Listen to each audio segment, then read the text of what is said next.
Le canal carpien, comment ça marche? C'est simple, il faut d'abord identifier qu'on a un canal carpien avec trois signes qui sont assez simples. Le premier, c'est là, je vais ici, là, vous montrer comme ça. Là, je mets mon pouce là sur le machin, là, on a tous des genres de rides de poignet. Je mets sur les rides de poignet, là, comme ça, et puis là, je maintiens et j'appuie. J'appuie assez fort, puis j'attends. Et le premier signe, c'est simple, hein, en mettant une pression sur le canal carpien, justement, qui est là. On va avoir des fourmis dans la main en bout de 45 secondes. Donc si ça arrive de suite, hein, arrêtez, le signe est positif. Sinon on peut attendre 45 secondes, voilà, tranquillement. Il se passe rien, ok, très bien. Il se passe un truc, je bouge un petit peu, j'attends 45 secondes de plus, le temps que les fourmis elles passent avant de faire le deuxième test. S'il se passe rien, enchaînez directement. Je prends ici cette position et là je tends le poignet à fond. Je peux même tendre le bras pour mettre encore plus de tension et de pression. Vraiment je casse le poignet, hein. Vous voyez ici là il est vraiment dans cette position là. Et pareil, j'attends 45 secondes. Pour voir ce qui se passe. Bon, il se passe rien, tout va bien. J'ai des fourmis qui apparaissent dans la main, c'est moins bien. Pareil, j'attends pour voir un petit peu ce qui se passe. Et après, il y a le signe de Tinel, qui est un signe de percussion directe du nerf. Donc je fais là comme si je jouais aux billes. Touk, touk, touk, touk. Et là, je tape dedans. Donc normalement, le signe de Tinel, quand on tape dans un nerf qui est irrité, qui a un hypersignal, ça envoie une patate, hein, une grosse décharge. Et donc voilà, si vous avez les trois signes, vous êtes un très bon client pour l'opération. Et si vous n'avez que deux, vous êtes un très bon client pour la rééducation. Alors ce que moi je fais, c'est ma pratique, hein, on fait tous différemment. Moi je vous dis ce qui marche dans mon cabinet, ce qu'on fait avec mes collègues. Vous faites ce que vous voulez, je vous conseille d'essayer. C'est comme ça, je ne sais plus comment. Comme ça. C'est de faire d'abord du palpé roulé, ici là, vraiment sur le canal carpien. Donc je vais palper, et je vais pousser avec mon pouce pour rouler. Je palpe et je pousse. Donc je vais palper, pousser. Je palpe, je pousse. Je peux faire tout le canal, mais aussi tout l'avant-bras. Et comme ça, je palpe et je pousse. Ça doit faire un petit peu mal, car c'est une forme d'étirement.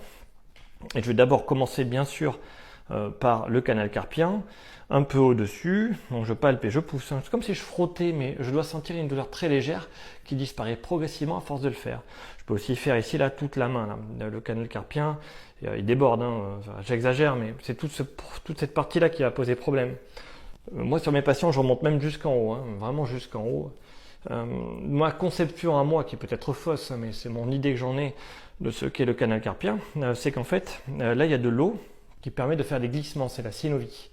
Et quand on ouvre et qu'on regarde, on sort d'espèces de glaires moches, comme d'un mélange entre la moukir et du chewing-gum.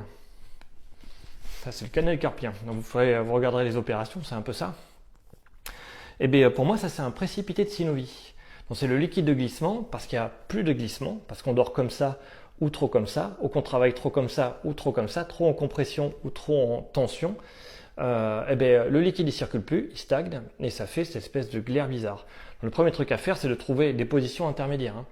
Quand on met une attelle pour dormir, quand on a un canal carpien, on met l'attelle, c'est pas pour tenir le poignet, hein. Enfin, c'est pas pour soigner quoi que ce soit, c'est pour éviter que le mec il fasse trop ça ou trop ça quand il dort. Hein.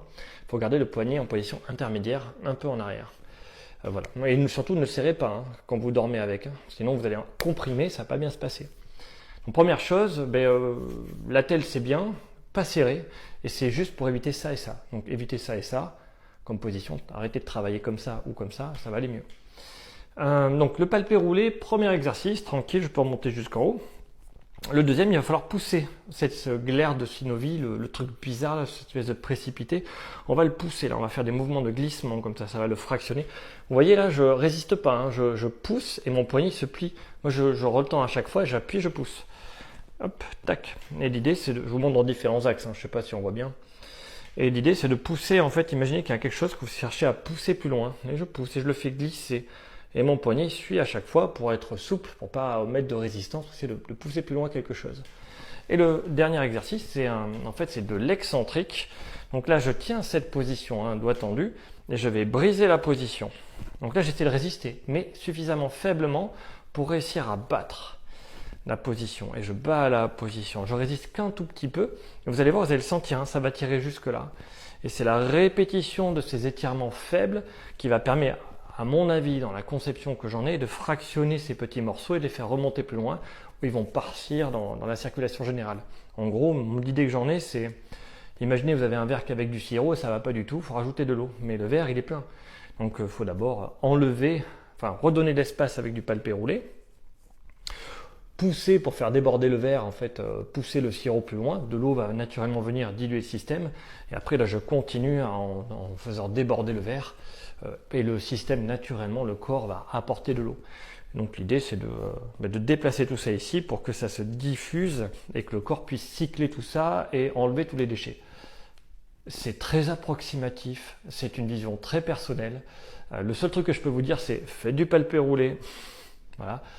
Faites de la mobilisation, faites de l'excentrique doux, voilà, avec ce mouvement, avec le coude qui se tend, vous allez voir que ça va mieux se passer. Ah oui, et évitez les positions de dormir comme ça ou comme ça et travailler dans ces positions-là. Faut trouver ce que vous faites de pas bien et l'éviter.